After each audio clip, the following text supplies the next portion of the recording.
I want Doom: The Dark Ages to have my adopted children. Oh my god.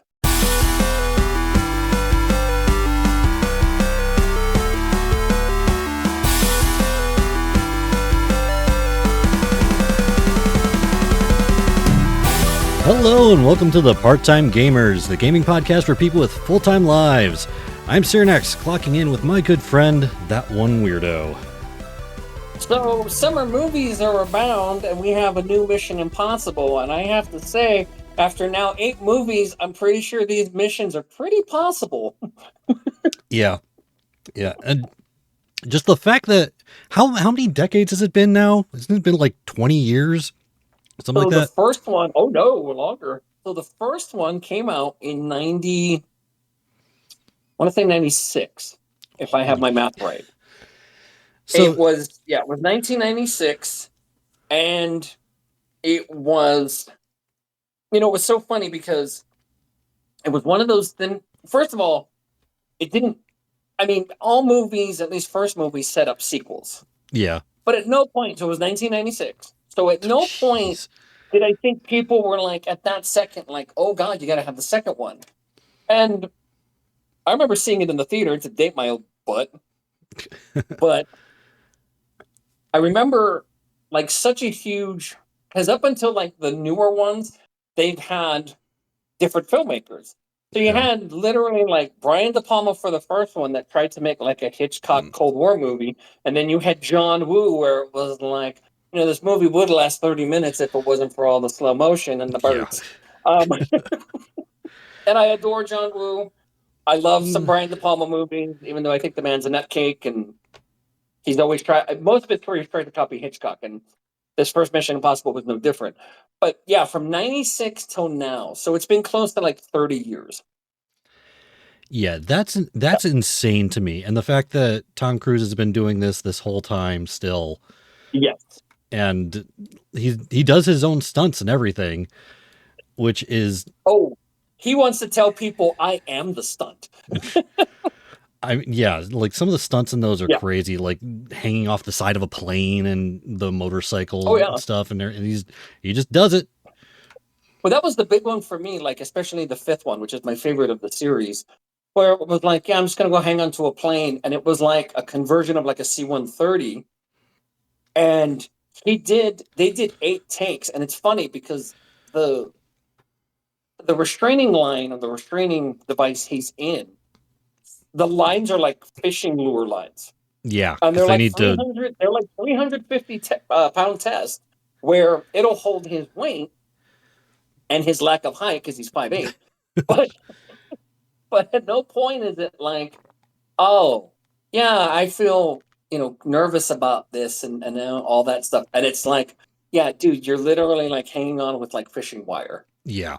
And kudos for him doing that, but I call every time there's a new Mission Impossible movie, I literally go, and this time on Tom Cruise's Stunt Spectacular, sponsored to you by Patriot Cigarettes. Like they make the stunts, especially the big ones, which are phenomenal.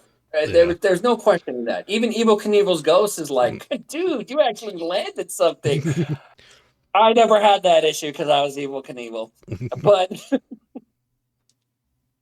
but they get too wrapped up in that. Like so much of the marketing and so much of what they try to sell to people to go is stunts that are like a few minutes of like a 3-hour movie. And it's like, he can't hang off of everything. Like he can't be up at like, the International Space Station and like, clinging on. Yeah. He would try, but, certain people. So real quick for not Mission Impossible, but the second Top Gun, because he's had a pilot's license for years and he can fly anything, shock. But he actually attempted to get the Navy to allow him to fly their F-18s. And he's certified, like he's flown everything under the sun, and they were like, no. Now, to be fair, I've met some military pilots. I have to say, there's a good likelihood Tom Cruise might be more qualified than some of them. At this point, I wouldn't be surprised, honestly. But yeah, just the fact. And also, if Tom Cruise is sober, then he's not qualified to be a military pilot. Because most of them, even when they are on like actual missions downrange in combat, it's like, yeah, can I get a couple of those for the road? It's going to be a long day. And they expect these bombs to be on target. So, Yeah. But yeah, so the fact that he's been doing these for now almost 30 years, he's 62. yeah, it's just Yeah. it's impressive in that Yeah. sense. Like I've always It had is. respect for him as an actor, slightly less so for other decisions. But yeah, for just his life in general. But anyway, yeah, yeah, He gets married as a hobby. yeah. So, real quick, once again, real quick, if you want to know an interesting backstory to how he works, at least at a certain point. So, there was a huge gap at one point between the second one and the third one of the Mission Impossibles. He actually had David Fincher signed on to do Yes, that David Fincher. Yes. Okay. Yeah, Mr. What's in the box? Yeah. Well, it's Tom Cruise. He fits in this box, but it's unspectacular. Um, it's like a Jack in the Box, and that laugh that he does too, where he's mimicking a human. He doesn't really laugh. That yeah, the man scares me. Yeah. Patrick Bateman, the performance that Christian Bale did for American Psycho, was based on Tom Cruise because Christian Bale said that he thought Tom Cruise was like soulless and like didn't know how to interact with people, so he mimicked people, but he thought he was like this weird hollow guy, and it's like, well, that performance is really good. What does that say about Tom? But if you want to know the backstory on between Mission Impossible 2 and 3, look it up. Oh my God, that man was like trying to date. Like he had Scarlett Johansson signed on. He tried to date her. And it wasn't like a keep your hands to yourself P Diddy situation, but the people he surrounds himself with is the ones he either wants or wants to like marry, and that's why it took 7 years, because it was shut down by Paramount like a couple times.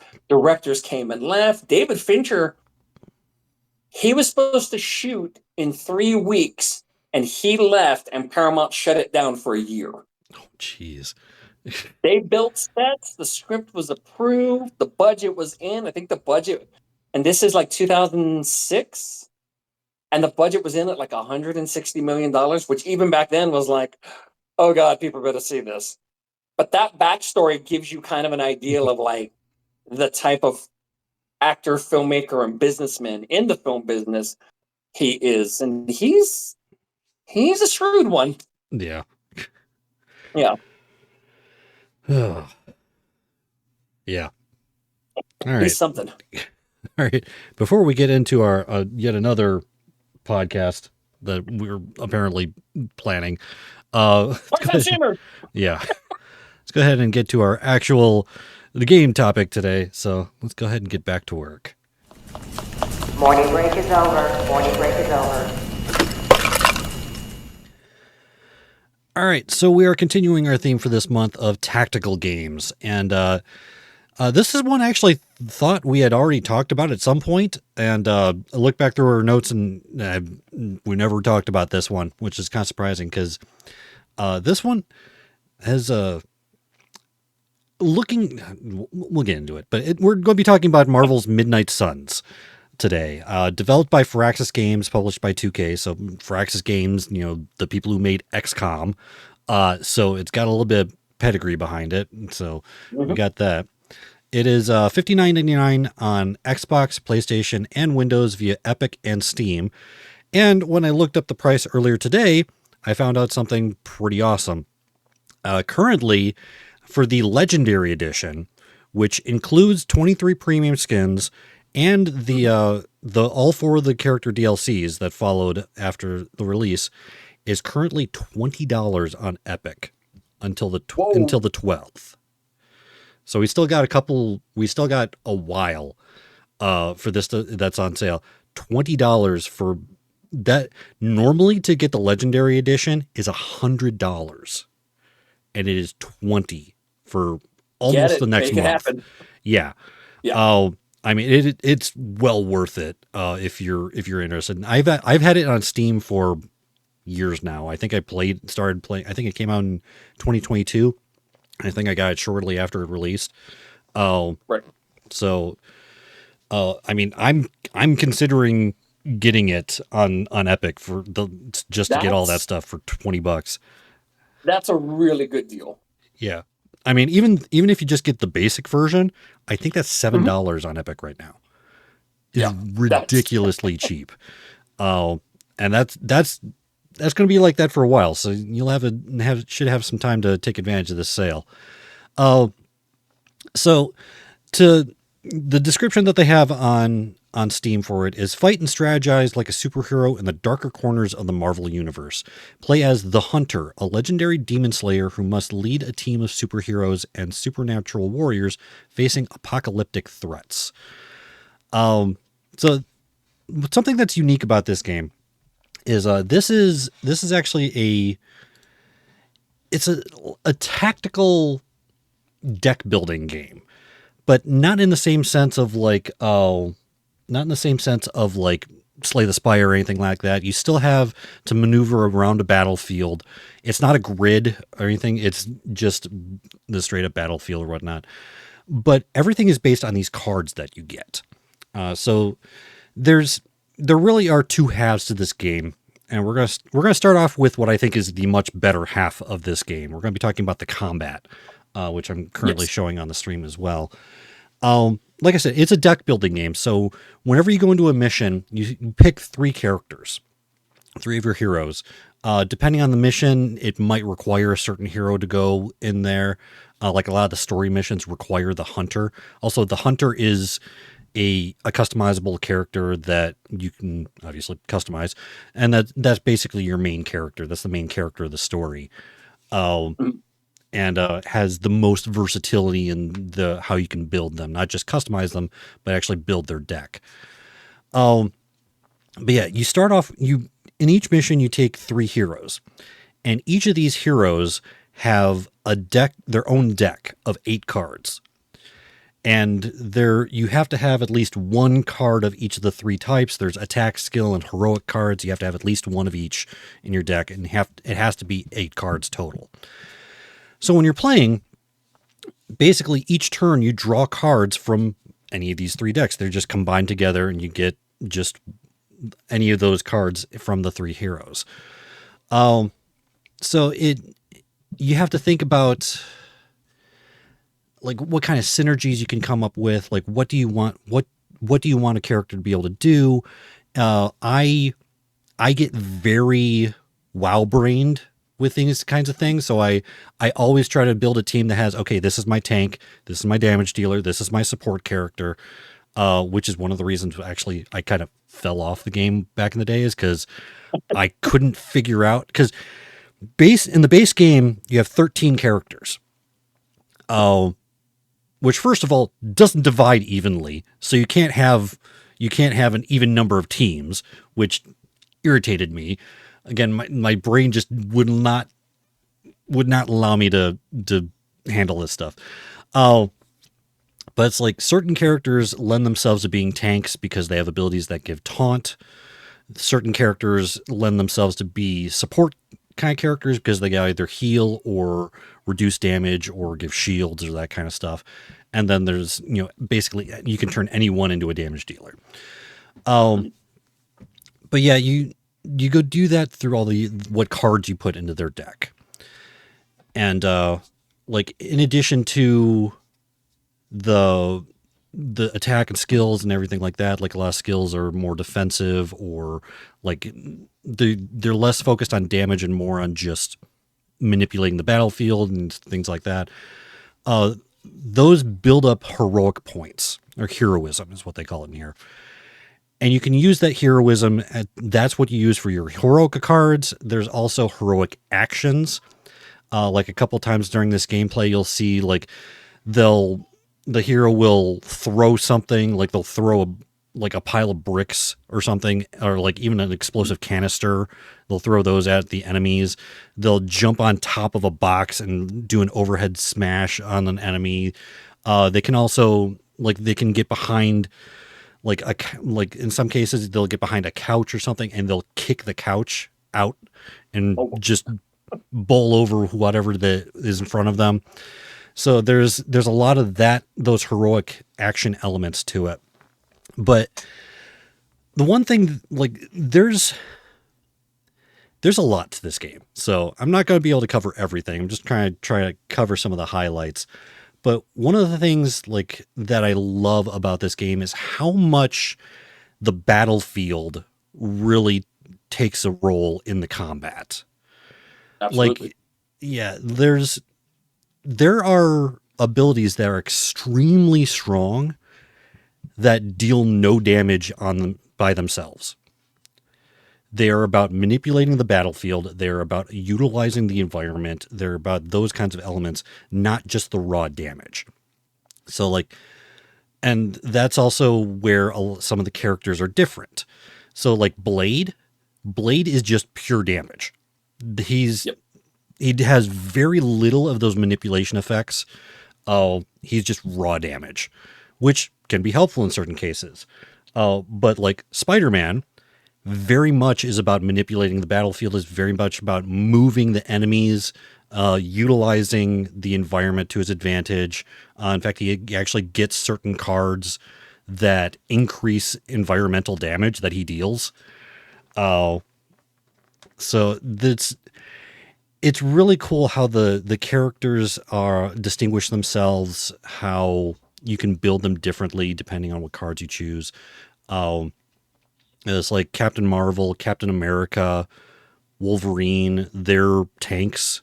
They get taunt abilities. They get ways of mitigating damage. Like Captain Marvel is a little bit more offensive of the tanks because her taunt abilities give her counterattack. So not only does she cause all the enemies to start attacking her, whenever they attack her, she attacks back automatically. So it's just the kinds of strategies you can get in this for the characters is really cool. There's just like any card game, there's a lot of keywords. So a couple of the keywords that are very important are knockback, which is one of the big movement tactical environmental movement keywords. I mean, literally, you just knock a target around, and it the attack might not actually deal damage in itself, but when you knock someone into an explosive canister, or you can knock enemies just off the level into the abyss, you can eventually you can get some training that makes it so you can knock enemies into your allies and deal damage to them. So that's one of the big kind of one character that really utilizes that the most is Magic. So yes, yeah, Magic is able to, for free, if she has the card in her hand, for free, she can just place a portal. And anytime she uses one of her other knockback abilities, it launches the target through that portal. So you could put a portal right next to an explosive canister, hit any target into another portal, and they'll exit from that right into the explosive canister. It's just the tactical nature of trying to figure out where the best place is to knock a target down.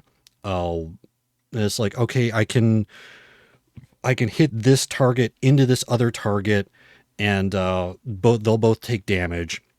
Or it's like, I can hit this target into this explosive canister and deal damage to 3 or 4 other enemies as well. And, trying to figure out all these different things, or it's like, I can knock this guy into an electrical box and stun him for 2 rounds or whatever, just to make sure that he's out of the way, and then deal with these other guys. And it's like, and then there's also the consideration of the enemies themselves, because there are different kinds of enemies. There are enemies that are considered minions. There's just regular enemies. There's elites. There's bosses. All of those. And something to take into account is minions have no health. They take any damage, they're gone. So, like, Doctor Strange has some very basic knockback abilities that he can just use that, target a minion, launch the minion into someone else, and deal damage to another guy, and the minion's dead automatically. So I love the gymnastics that you can go through mentally to figure out, it's like, okay, where can I, just the strategic nature, the combat gameplay has so much depth to it in the deck building. Like, okay, I can bring this kind of character. What kind of tactic do I want to go with? Like taking Ghost Rider in there. It's like, okay, he can literally create a small pit to hell in the middle of the battlefield that you can launch enemies into. So it's like, okay, but like the elite enemies have a better chance of surviving and everything. So it's like, okay, just figuring all that out. Just, there's so much. It's like another keyword that is very helpful is the keyword quick. So with quick, the advantage of quick is, when you kill a target with a card that has the quick keyword in it, it doesn't take up one of your card plays for that turn. It refunds a card play. And that's important because normally you only can play 3 cards. You only have 3 card plays normally. But say, for example, that, again, the Doctor Strange card that does the knockback, it also has quick on it. So you can target a minion with that and deal damage to whatever. It'll kill that minion, refunds the card play.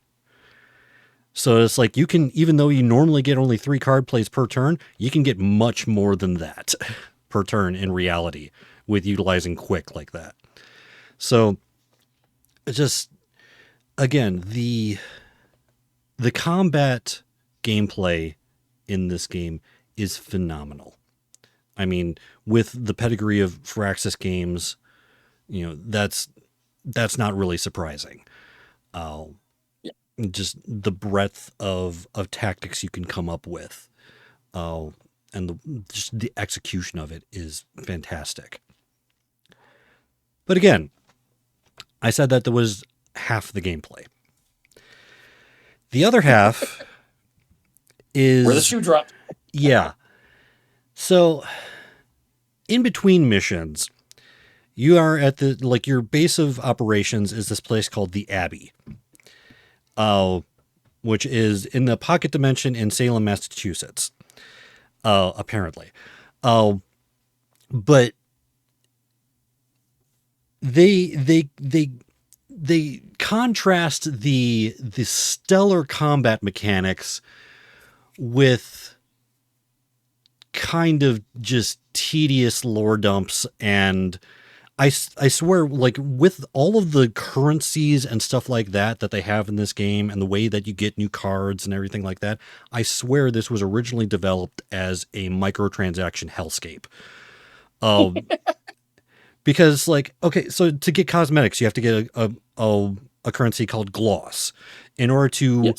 like, the most common thing you need to get is credits. You get arcane knowledge to get, like, better things from chests on the Abbey grounds. There's just, you have to get different essences to get upgrades. You get blueprints for cards. You can gather plants in order to make combat items. And it's just like, there's just so much like, for lack of a better term, there's just so much random bullshit in the Abbey. And it's like, why? It's just like, like, at the time I was playing this originally, I was kind of on the high of the combat. That part of the gameplay is stellar. The Abbey is like, it can get very tedious. Yes. Like just all the things that you have, like the story that the lore and everything that they try to incorporate into all the Abby segments, can get very tedious.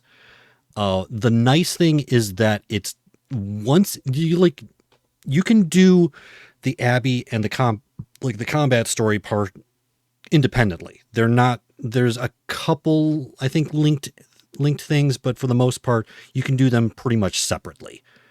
So you can go through a lot of the Abby stuff early on, and just once you complete it, it's done. You never have to deal with it again. And I had gotten to that point where, like, before I stopped playing, I got done with all the Abby stuff. So I never had to deal with that again. But like, in addition to all the, like, discovering the different mysteries of the Abbey grounds and everything, which like revolves a lot around Agatha Harkness. She's a big side character in this game.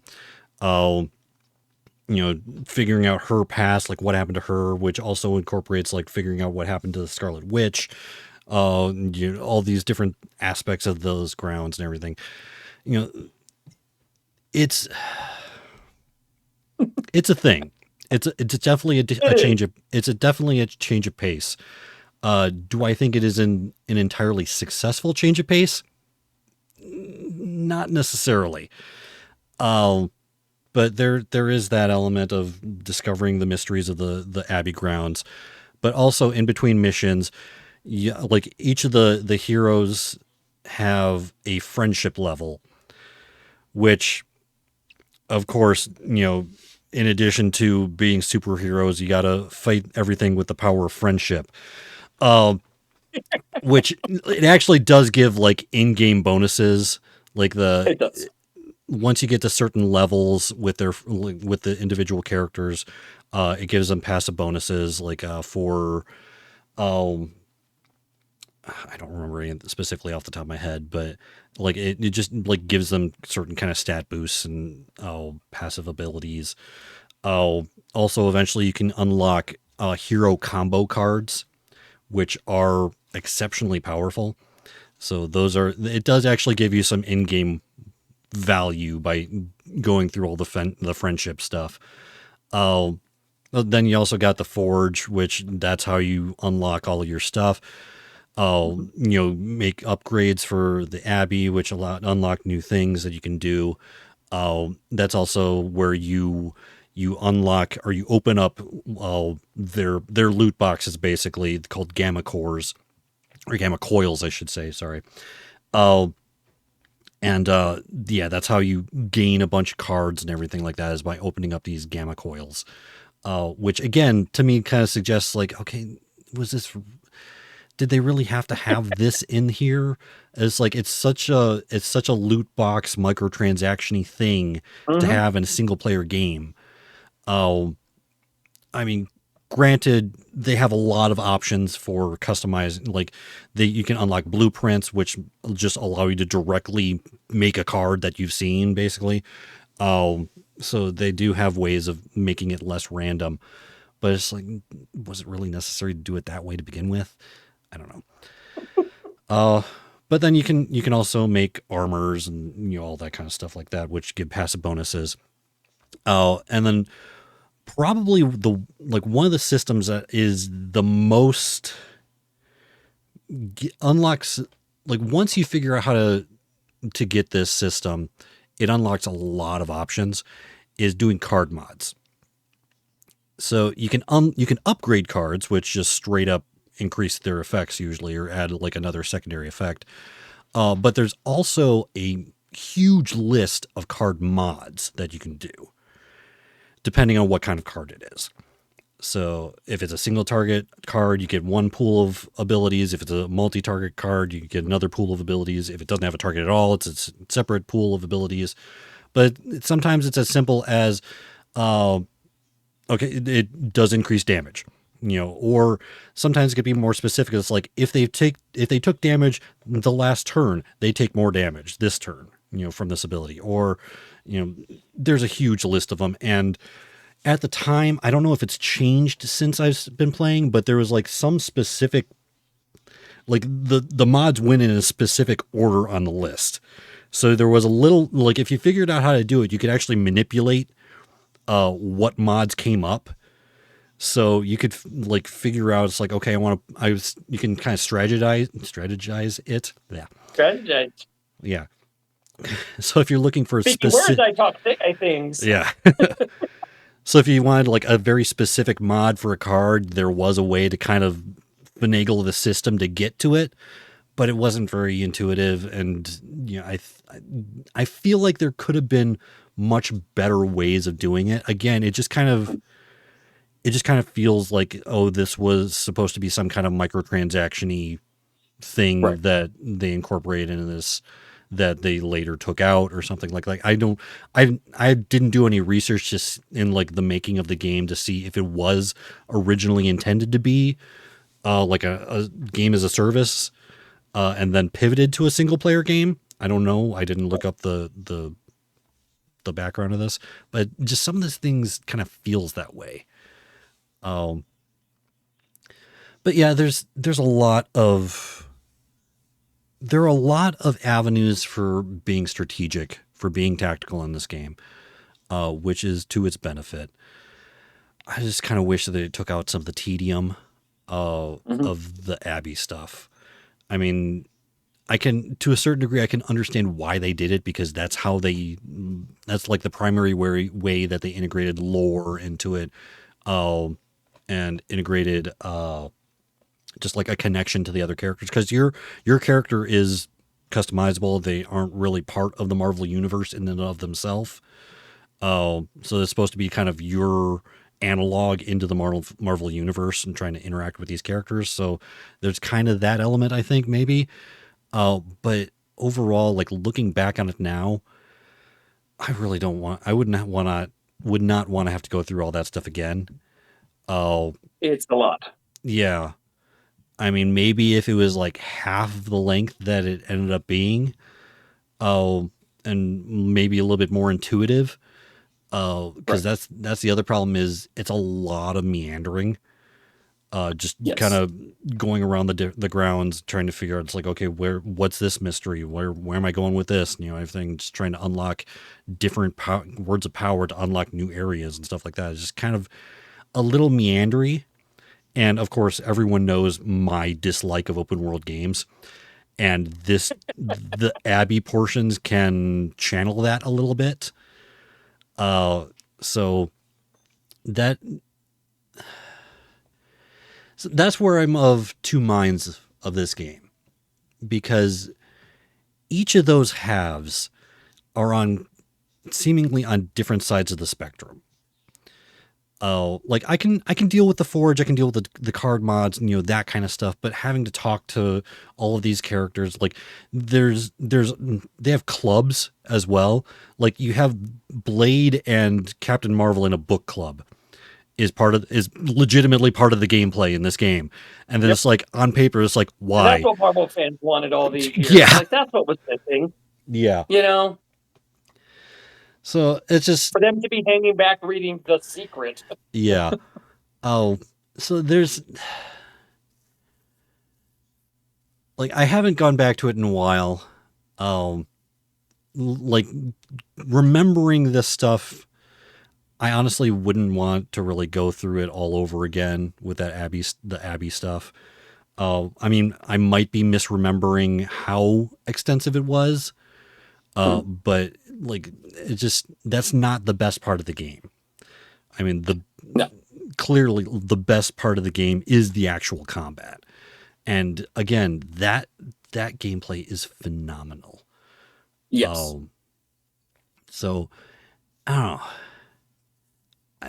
I would still recommend it on those grounds alone. The fact that a lot of the Abby elements are kind of optional. They just kind of allow you to unlock more stuff. Like a lot of the stuff that you get from the Abbey grounds are these arcane chests that you can open up that give you essences and credits and gloss, and, you know, they give you the different currencies, and they can give you combat bonuses and stuff like that. That's really the only advantage of going through all that stuff. So if you don't really care about any of that stuff, you can kind of skip it for the most part. Yeah. Or if you've gone through this marathon of the combat and maybe you do want that change of pace for a little bit, you can go and explore the Gabby grounds for a while, come back, go on, so on and so forth. It's just not necessarily my favorite element of the game, but I mean, again, just on the grounds of the combat, I think it is still definitely worth it to play this game, especially since it's $20 on Epic for the legendary version of it. Yep. Which, like the 4 DLC characters that they add are Venom, Morbius, not the movie version. We don't talk about that one. I Yeah. mean, Leto ruined enough movies, and Yeah. I mean, it's not like I expected that to be like the pinnacle of film, but I was watching this and I'm like, they thought this was good, kind of like that CGI at the end of The Mummy Returns with The Rock as the Scorpion King. It's like, you thought you could release that? Ugh. Like y'all sat in a boardroom or a screening room, and you're like, nailed it. Yeah. And then they have Deadpool and Storm is actually the last character they added. So all of those are pretty cool characters in themselves too. And all of them also, like, I know that Morbius adds another element to the Forge area that allows you to manipulate their stats a little bit more precisely, because that's another thing that it's like there's a bunch of different stats that each of the characters have that affect different things, and like you're trying to do the training, you're trying to do the friendship and all that stuff, and you're trying to manipulate certain stats. It's not necessarily the easiest way of doing that, because it's very tedious to do it that way, because it's like, okay, I don't want this character that I really like to have this one stat because it seems like a waste. So you got to wait another night for them to possibly have the correct stat that you want to increase for this character. And it's like with the Morbius DLC especially, they have what's called the laboratory, which allows you to better manipulate those, which I think is nice. Because certain stats don't really help in a lot of cases. Like, there's one of the secondary stats that increases the area of effect on the character's cards. And it's like, cool. That doesn't really help Magic that much. She's all melee. No. So it's like, there's no point in her having that stat. Whereas, like, especially with the tanks, you want to have them to have like resilience and vitality, I think are the 2 stats, which increase the amount of health and shield they have like the beginning of each turn, which is a big deal for a tank to have. The DLCs do add those elements as well, new story elements as well. Like pretty early on, like one of the first bosses that you face is the corrupted version of Venom. And then he, with the DLC, becomes one of the characters you can actually play as or actually use in your team. So there are story elements for that as well, like how you freed him, how you got rid of the corruption and all that jazz. So I definitely still recommend this game just on the basis of the combat. I mean, the Abby stuff's really not that bad. It just can get tedious at times, which if it gets tedious, you can just go back to the combat. That's the advantage of them, those 2 elements kind of being separate. They even say relatively early on in the game, it's like, okay, at this point, you can just do what you want in the Abbey. It's not dependent on the story or anything like that, but it can unlock some more stuff. They just flat out say that, and that the 2 things, the combat story and the Abbey story, are kind of separate things, which is nice. Yeah. I mean, it's, yeah. I don't know what else to say about the combat. It's just phenomenal. It is. So this game, and I think I had alluded to it early on. I was, when it was mentioned we're doing this, like I had like my happiness hairs on the back of my neck stand up going woo woo woo, because I enjoyed this game for many reasons, and I agree with you in the sense of where the Abbey stuff can go, because, and I'm all for world building, and especially with what they did with a lot of these characters and bringing them in, because I mean, there's different versions, of course, but Midnight Suns in Marvel is kind of more their, I don't want to say Suicide Squad per se, but it's kind of in that, but it's more oddly scattered because the comic book team is like Doctor Strange and Ghost Rider, but then also like the Punisher and like Daredevil. But Yeah. there's been also different iterations of that too. But one of the things that when I first started playing this like a couple years ago is the way it brings all that, like the storytelling, and even with the tedium that can happen with what you mentioned, like the creators really made it a point to go, yeah, you know the movies, and for those who know the comic books, but we had an opportunity. I feel like they had an opportunity to really like get the Marvel universe and like pack it all in. And I think that's where kind of the Abby stuff kind of makes the game as a whole fall a little bit by the wayside. I mean, not so much to where um it's debilitating to the overall game because the combat is bonkers, like so well done. Yeah. And from a strategy standpoint, there's so much you can do, and there's so much you can do with the characters. And like the skins that they have for some of these characters, like it's such a unique take on some of these characters that have now become like household names. And to bring it all together with these type of storylines, Marvel's never really done that. I mean, especially in like a film sense, but like as a game, like it's all like, wow, you were able to pack all that in there. Having said that, that's also a bit of the fall off point with the Abbey, where it is tedium because it's like, oh, you packed all that in there. Okay. Yeah. And I wouldn't say it's a hardcore Marvel fans need only apply kind of scenario with the Abbey stuff. Yeah. But if you are big into Marvel as a whole, you'll bite.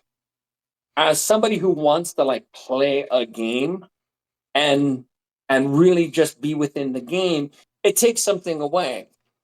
It certainly doesn't sink the game, of course. No. But I Yeah. can see it, like you said, like the book club, and like you really get into these characters, and it's like, oh, so you like this type of ice cream. Like some of it is really a case of like, why? Yeah. And I think there was points, and it kind of stands out a bit where, because you can of course buy skins and stuff like that, but I think there's so many things where you can do where it's just like an overload, and it was maybe somewhere in the case of, okay, we can turn it into a microtransaction and so on and so forth, because there's just so much of it. So you're just kind of like, hey, that's great. Thank you for all this gravy on one potato. Yeah. You could stop with the gravy. And that's kind of where that part of the game goes. As a whole, the game is amazeballs. Like this was, especially as a Marvel fan of Midnight Suns and a lot of their storylines, there's a lot of that put in here. The strategy, the things you can do as far as like building the decks and what you get out of that, like within the gameplay, is so expertly done. And once again, like you said, it's a great game studio that knows what they're doing. I played a little bit of it over the past week, and there was a lot of it where I came back to, and it's crazy how, some of these games, like when you play them again, it's like, just it's kind of like an injection of caffeine where it's like, aha, but then you're also like, yeah, this has been sitting on like my queue for like, or sitting in my whatever for like 2 years. So to kind of come back to these things is like, okay, that's why. And yeah, the book club stuff, it's like, you can leave that out. We don't care, Yeah. if they're reading what to expect when you're expecting. Like nobody cares. Especially since like Nobody cares. you find out eventually that the entire reason why Blade suggested this is because he has a crush on Captain Marvel and just wanted to spend more time with her.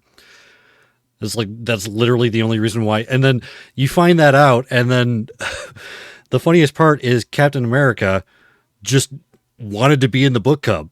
He legitimately just wanted to talk about books, not knowing that Blade was using this as a whole ploy to interact with Captain Marvel, which is kind of funny. But like also was Cap Block America. But like and especially with especially with the character like Blade, like Captain Marvel. Yeah. Okay, Captain America, got it. And then you have, and I can't help it because I enjoy the Wesley Snipes movies, and I'm glad he deals with his little tax issue. But his character was always outside of Marvel. Like, I'm glad that the movies they've tried to put into the MCU have Yeah. not worked, because I think of the first three and all I think of, there's only going to be one Blade. There's never going to be another Blade. There's only going to be one Blade, and especially him in And Deadpool. Deadpool and Yeah. Wolverine, where I've never liked you, and he's like, you never did, you know. Yeah, it's But yeah, there's so much to this game that really, I mean, especially once you get into the thick of it, oh yeah, that's mother's milk. Because once you set everything up, especially within the character, and I think part of the fun is, like you mentioned, you don't take on anybody else. You're a character that kind of starts from zero and goes from there. Yeah. And they're your narrator, this one character. And Yeah. it's so great to kind of watch what they've done with some of these characters, the book club thing not included. But there are a lot of things as far as like character motivations, backstories, that do ring back to when the original Midnight Suns was created in the Marvel comic books. So there's so much here that they built so well. That's why the Abby stuff feels like tedium, because it's like, yeah, we love the backstory and we love how much you've worked to this and textured it. We don't need to know what type of toothpaste Blade uses. Yeah. We expect it to be tartar control, but we want to keep that a mystery. You know? Thinking about that, it makes me wonder how effective toothpaste is at getting bloodstains out. Just as a side note. Anyway. Well, I would expect he'd have to floss too. Yeah. You know, and especially, well, that's what I love about Blade as a character, like even in the comic book. And what's hilarious, and this the version that many of us now know, and keep in mind, we haven't had a Blade movie in like almost 20 years. Yeah. There was a series they tried. It was on Spike TV. Yes, I just said saw Spike TV. Yep, I remember. Yeah, Yeah. it wasn't a bad series. I kind of liked it. I like where they were going with it. You know, they were trying to make it their own, but you could tell they had kind of little touches here and there where it's like, well, we got to do the Wesley Snipes thing. Yeah. But what's so great about this character that I love, that has been now the way it has in Marvel. So when the character was originally introduced, I can't even say he was a D-list character. It was like, oh, Blade, cool. And then obviously, somebody had the forethought to take the character, write a script, and have Wesley Snipes, bring this character to life in a way that it had not looked like until that first movie. Yeah. But Marvel, which has done this now with many of their properties in movies, is what hits in the movies, they carry over to the characters. So when you look at them in comics or other mediums, obviously video games, Yeah.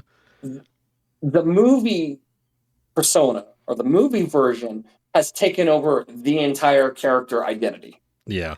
Well, I mean, even that, and it's like another example of that is Nick Fury. Mm-hmm. It's like Nick Fury in the originally in the comic books was like a blonde-haired British guy. Yep. And then there's like, well, what if we made him look like Samuel Jackson? Yeah, what if we made him look like Samuel Jackson in the comic books? Yep.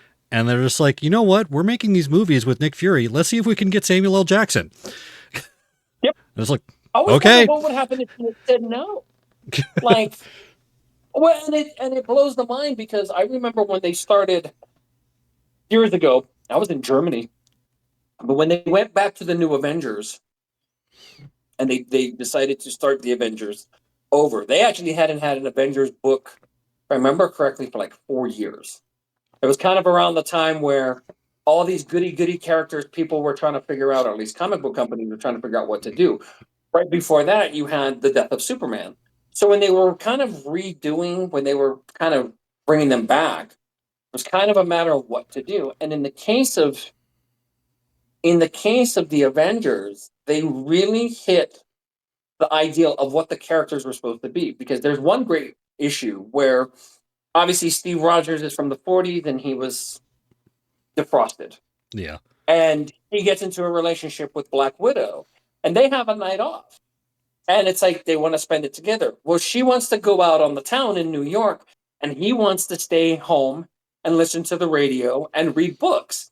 And she's like, why are you so old timey? And he was like, I was frozen in the 40s, you know? It's like, Like, how because do I'm you not literally know old this? timey. Yeah, like I mean, yeah, there was those type of conflicts within the character. And the ideal for bringing at least the look of Samuel L. Jackson, which in turn led to him being Nick Fury and all the MCU stuff, was, you know, you have all these characters, a couple of which are like demigods, and some that are like, you know, super soldiers and so on and so forth. Who would be in charge of these people, even if they're just human, and would take orders from a human? And it's like, well, who the hell is going to argue with Samuel L. Jackson? Like, that was the creative process. Like, in real life, like, even not just the characters he plays, it's like, would you, I mean, even if it was like, hey, yeah, I'm watching my weight, I don't eat donuts. And he'd be like, you're going to eat donuts, mother. And it's like, you know what, Sam? I am going to eat those donuts. Like, Still one of my favorite that was lines the from. mindset behind when the creators who revamped the Avengers was like, who was going to listen? Who would you listen to as a demigod and not flick him to kill him and go, okay, I'll do it. Who's gonna Yeah. who's gonna argue with Samuel L. Jackson? Yeah.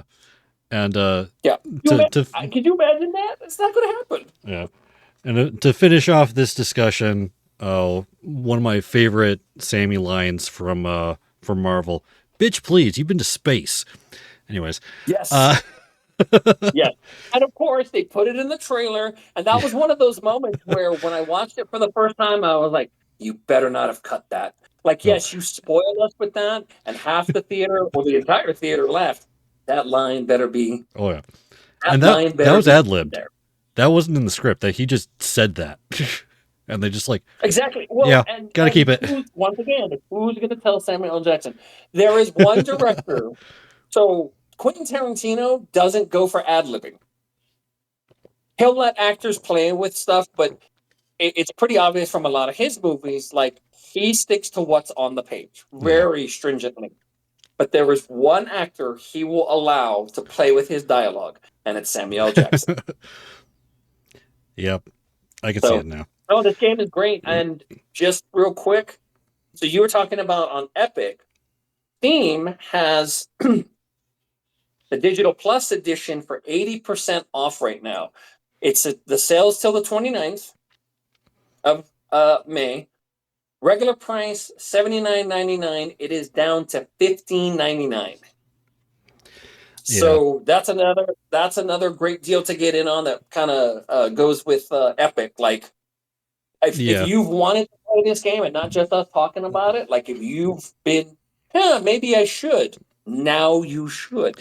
Yeah, it's definitely the time to get it. I mean, yeah. Yep. Especially it's a good time. Absolutely. I mean, like I said, even I'm considering getting and I have it on Steam and I've unlocked almost everything on Steam. I'm still considering getting it on Epic for $20 just to get all the DLCs and everything for it. So it's definitely a good time to try it out again. But with that, I think it's a good place to end our discussion on Midnight Suns. I'll keep our water cooler talk for next time. But everyone, thank you for joining us. This is the point of the show, is to talk.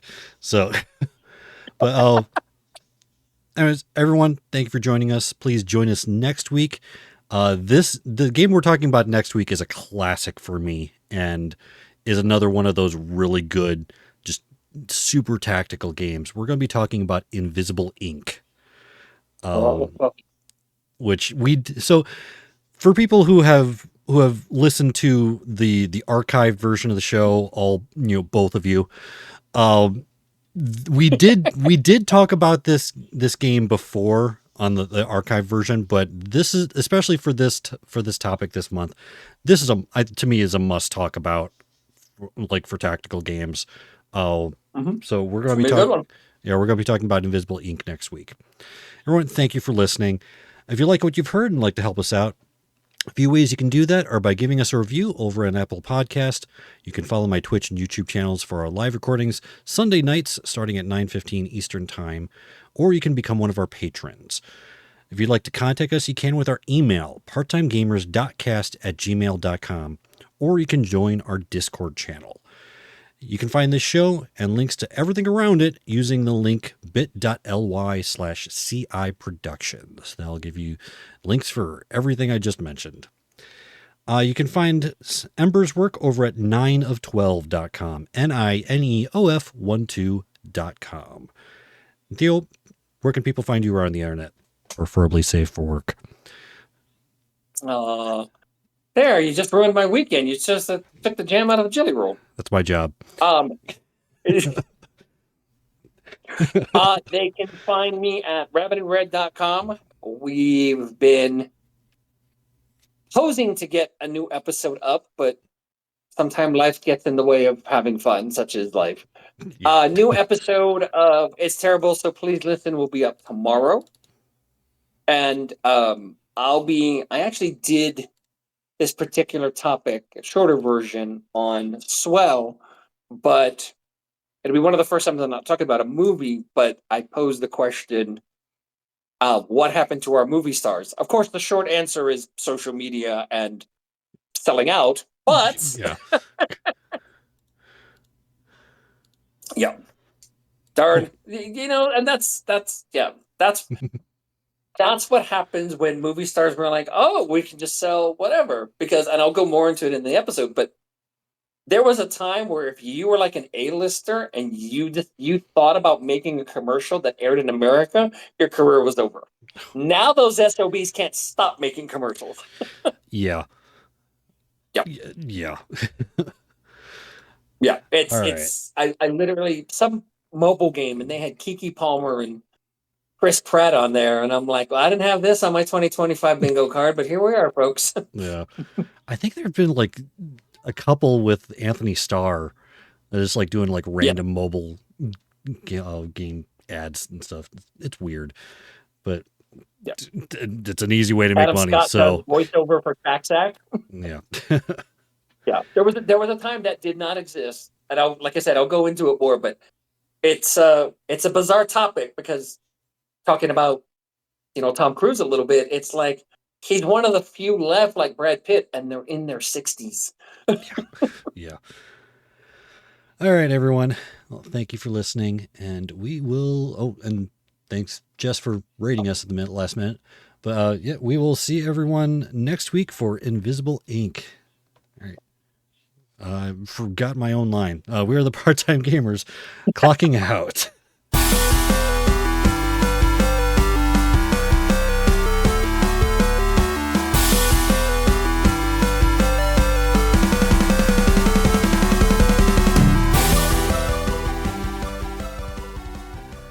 Diamond Club hopes you have enjoyed this program.